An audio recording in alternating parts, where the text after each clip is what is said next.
논술로 만나는 우리 역사 14권.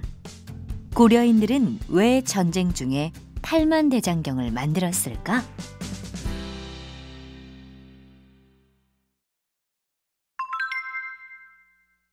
대장경이 불에 타버렸다고? 요즘은 몽골군보다 고려왕실이 더 밉다네. 백성은 내팽개치고 강화도에 숨어서 자기들 목숨만 지키려는 꼴이란. 쯧쯧. 몽골이 자꾸 침입하자 백성들은 왕실과 정권을 잡고 있던 무신들에 대한 불만이 커졌습니다. 백성들이 모이기만 하면 무신들을 욕하자 무신을 대표하고 있는 최후의 걱정도 깊어졌습니다. 몽골도 문제지만 백성들이 우리에게 등을 돌렸다는 것이 더 큰 문제야. 최후는 불안해지기 시작했습니다. 그러던 어느 날, 한 신하가 급하게 달려들어왔습니다. 큰일 났습니다. 지난번에 쳐들어온 몽골군 때문에 부인사의 대장경이 불에 탔다고 합니다. 초조 대장경은 고려 초 거란군이 쳐들어왔을 때 부처님께 나라를 지켜달라는 마음을 담아 새긴 불교 경전입니다. 그런 대장경이 불에 타다니 소식을 들은 최후가 자리에서 벌떡 일어났습니다. 무엇이라? 대장경이? 모여있던 사람들도 술렁거렸습니다. 백성들은 대장경이 나라를 지켜줄 거라고 믿고 있었는데 그게 불에 타버렸으니 불안한 백성들이 폭도가 되어 우리를 위협하면 어찌합니까? 최후는 한참 동안 말이 없더니 얼마 후 뭔가 좋은 생각이 떠오른 듯 입가에 미소를 지었습니다. 무슨 좋은 생각이라도? 대장경을 다시 새기는 것이요. 그러자 옆에 앉아있던 신하가 반대를 하고 나섰습니다. 나라가 시끄러운 이때 대장경을 만들다니요? 대장경으로 흩어진 백성들의 마음을 모아야 하오. 하지만 지금 그럴 만한 돈이 없지 않습니까? 걱정 마시오. 대장경을 만드는 데 필요한 돈은 나 최후가 낼 것이오. 모여있던 신하들은 더 이상 아무 말도 못했습니다. 모두 물러가자 최후의 아들 최양이 불평했습니다. 아버님, 대장경을 만든다고 백성들이 다시 우리 편이 되나요? 게다가 돈이 한두 푼 드는 것도 아니고 뭐하러 우리 돈을 들여서 그런 걸 만듭니까?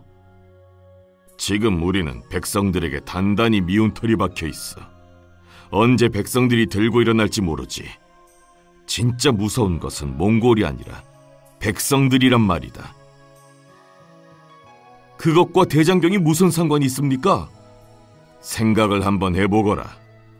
나라 안에 온 백성들이 부처님께 몽골군을 내쫓고 우리 고려를 지켜달라고 빌면서 정성껏 대장경을 만드는 거야. 그럼 어찌 되겠느냐? 자연히 왕실과 우리에 대한 불만은 사라지고 몽골군에 대한 미움과 나라를 사랑하는 마음으로 가득하겠지. 모두가 그런 마음으로 하나가 될 게 아니냐. 최양은 그제야 고개를 끄덕였습니다. 아, 정성껏 대장경을 새기면 이번에도 부처님께서 나라를 구해줄 것이다 라고 말하면서 성난 백성들을 달래는 것이로군요.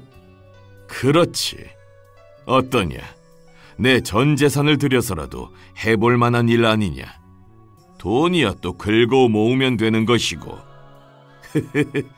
역시 아버님이십니다.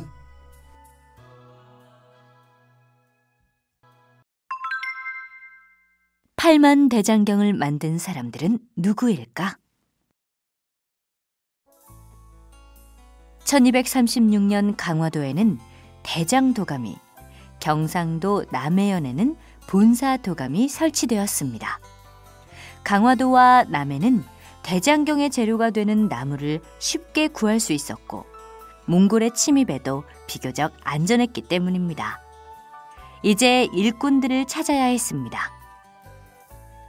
대장경을 다시 만든다는 소식이 전해지자 몽골군의 칼에 가족과 재산을 잃은 백성들이 몰려들기 시작했습니다.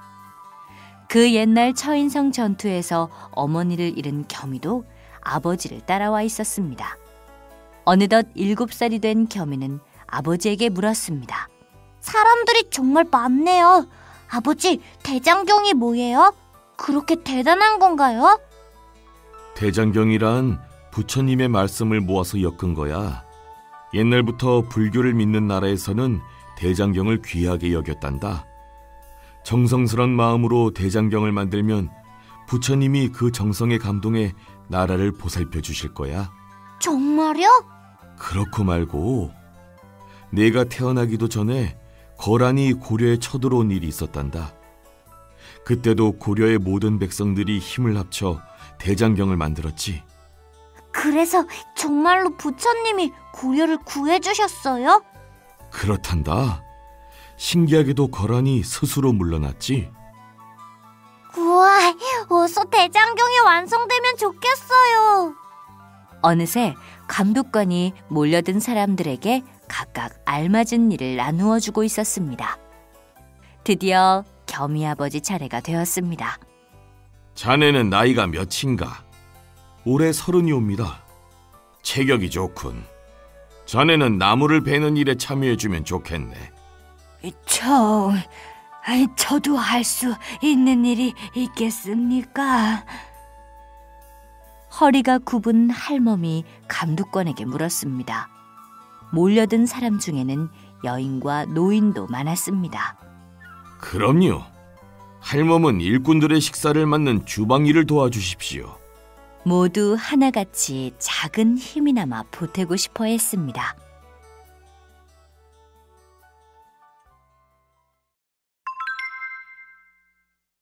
팔만대장경, 얼마나 공들여 만들었을까? 숲에서는 나무베기 작업이 시작되었습니다. 경판은 아무 나무로나 만들 수 있는 것이 아니오. 꼭 3번 나무와 돌배나무를 베시오.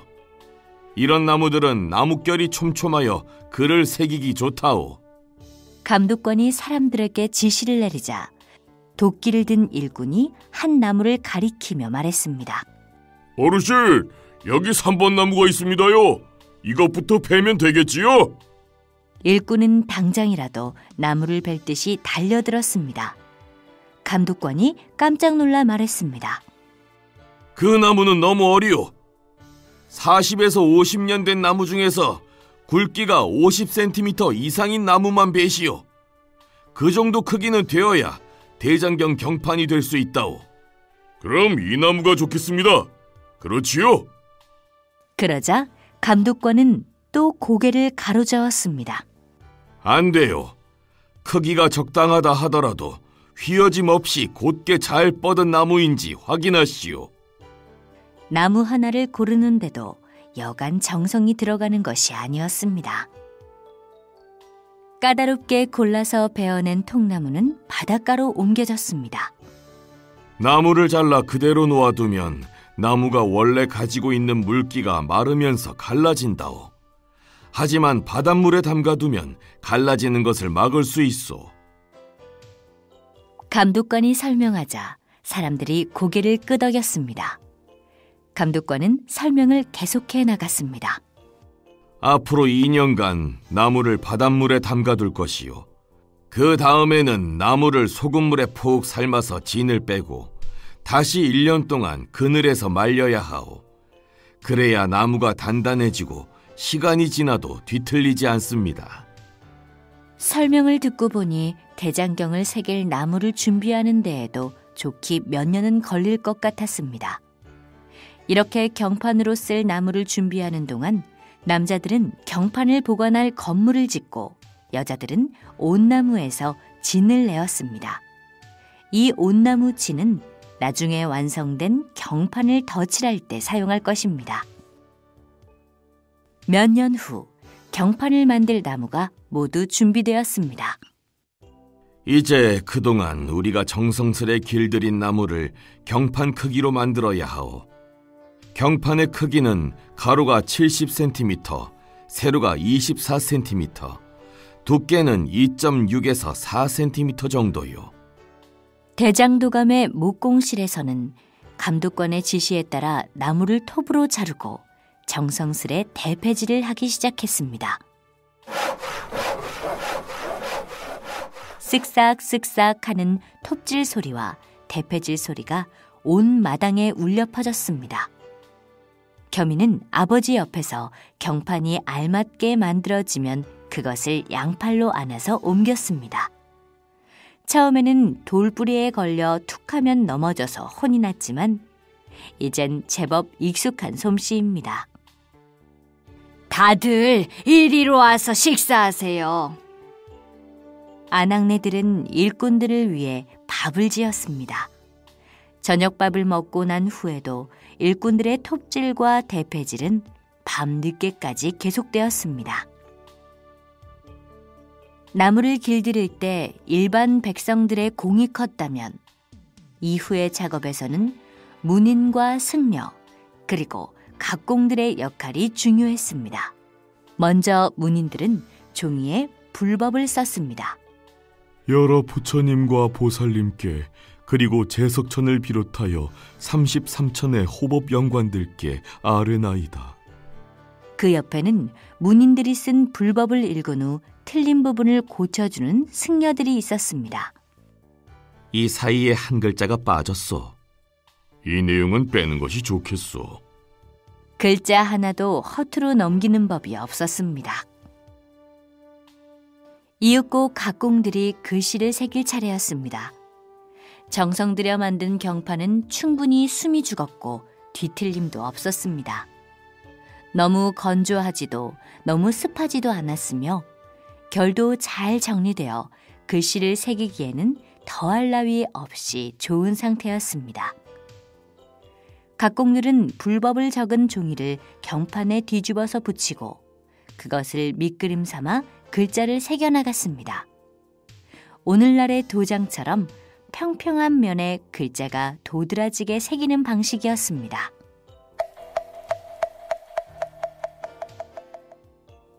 목탁 소리에 맞추어 한 글자를 새길 때마다 3번씩 절을 올리고 글씨를 새겨 넣었습니다. 그 정성이 얼마나 대단했는지 그 많은 사람들이 새긴 글씨가 모두 한 사람의 손에서 나온 것처럼 똑같았습니다. 글씨를 다 새기고 난 뒤에는 나무로 된 경판에 벌레가 먹거나 썩는 것을 막기 위해서 오칠도 했습니다. 완성된 경판에 먹을 골고루 바르고 종이에 찍어내기만 하면 부처님의 말씀을 수백 수천 장이라도 인쇄할 수 있게 되었습니다.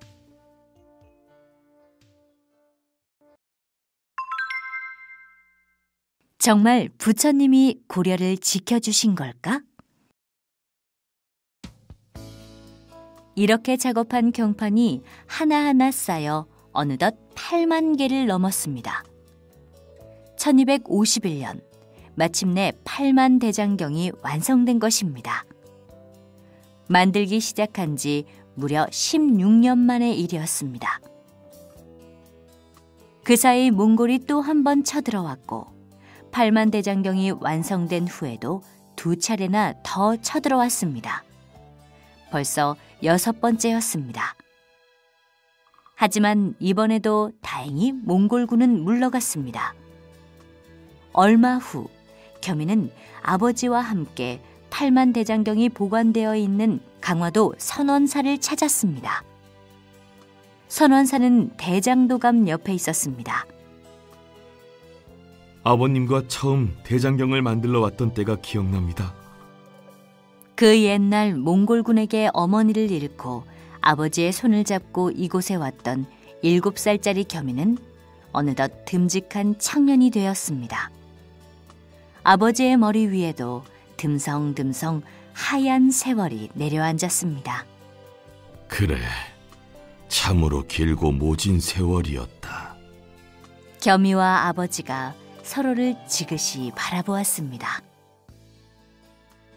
아버님, 그런데 정말 부처님이 매번 우리 고려를 도와주신 걸까요? 겸이의 진지한 물음에 아버지는 말없이 미소를 지었습니다. 부처님도 부처님이지만 전 왠지 하늘에 계신 어머니가 도와주신 것 같아요. 그럴지도 모르겠구나. 부처님께서 나라를 지켜주시고 죽은 영혼들이 제 가족의 목숨을 지켜주고 몽골군이 또 쳐들어올까요? 그럴지도 모르지.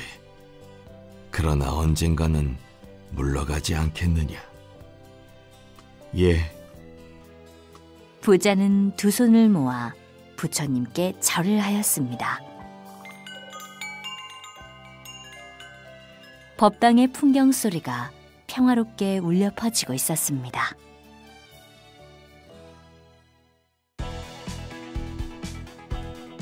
논술로 만나는 우리 역사 14권의 모든 챕터가 끝났습니다.